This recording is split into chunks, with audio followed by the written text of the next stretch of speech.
Әйел адамды қандыру үшін мүшенің размері неше сантиметр болу керек? Мен Ернұр Айнаев, 15 жылдық тәжірибесі бар уролог, андролог, PhD дәрігермін. Парақшамда ерлер денсаулығы жайында тіркеліп алыңыздар. Видеоларды өткізіп алмас үшін төмендегі колокольчикке басып қойсаңыздар болады. Бұл проблема бізде қаяқтан туындап жатыр? Неге біздің жігіттер осындай проблемамен өте көп хабарласып жатыр? Неге осы жігіттеріміз біздің үйленуге қорқып жатыр? Себебі қазіргі кезде бізде порно кинолар өте доступный болып қалды. Жаңағы порно актерлардың мүшесінің үлкен екенін көріп алады, өзінің мүшесімен салыстырады да комплекс пайда болып жатыр. Естеріңізде болсын, ол жақтағы порно актерлар кастингтан өткен еркектер, олар мыңнан бірін таңдауы мүмкін. Мүшесінің үлкендігі арқылы олар кастингтен өтеді. Сіз ойламаңыз, еркектердің бәрінің мүшесі сондай, менің ғана мүшем кішкентай деп. Негізі ондай емес. Ол жақтағы порно актерлардың мүшесі үлкен болғанын үшін де кастингтен өтеді. Сол үшін әйел адамды қанағаттандыру үшін мүшенің размері маңызды емес. Кейбір әйелдер мысалы мүшесінің размері үлкен,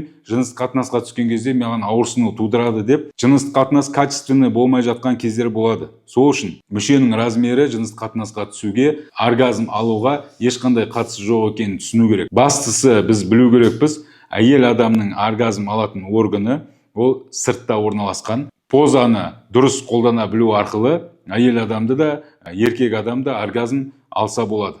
Айта кетерлік зат, ол әйел адам еркектерге қарағанда кешірек қозады, ұзағырақ оргазм алады. Сол үшін бірінші жыныстық қатынасқа түскен кезде әйелді бірінші дайындау керек. Әйел дайын болған кезде ғана барып жыныстық қатынасқа түсу керек. Дайын болғанын біз қайдан білеміз? Жыныстық мүшесінен әйелдің сөл бөліне бастайды. Сол кезде ғана біз әйел адам дайын екенін білеміз. Сол кезде екеуіңіз бірге түссеңіздер, екеуіңіз бірге оргазм алатын боласыздар.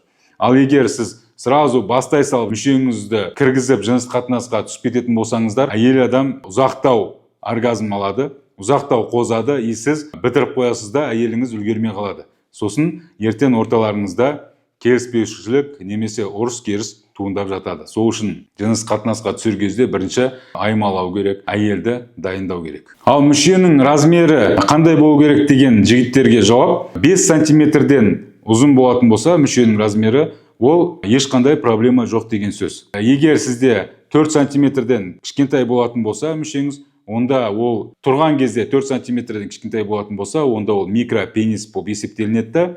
Ол кезде біз себебін анықтау керекпіз. Неге ол сондай кішкентай болып қалды? Ол кезде біз ем қолданамыз.